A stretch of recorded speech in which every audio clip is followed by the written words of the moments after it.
अस्सलाम वालेकुम जी, मेरा नाम है डॉक्टर हसान राव। ये जो वीडियो है ये स्किन वाइटनिंग के ऊपर है कि स्किन वाइटनिंग के लिए कौन सा मेडिकेटेड तरीका है।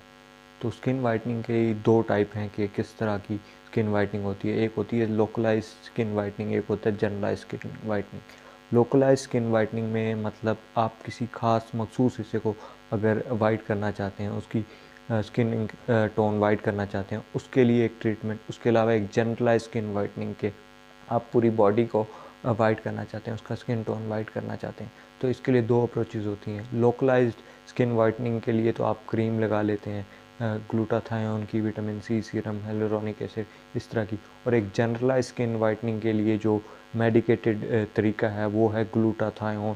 ग्लूटाथायोन आईवी में भी दिया जा सकता है, कैप्सूल्स में भी दिया जा सकता है, क्रीम में भी लगाया जा सकता है। तो अक्सर लोग जो कहते हैं कि वाइटनिंग के जो इंजेक्शन है वो लगवाने चाहिए कि नहीं, वो लगवाने से पहले आप ये समझ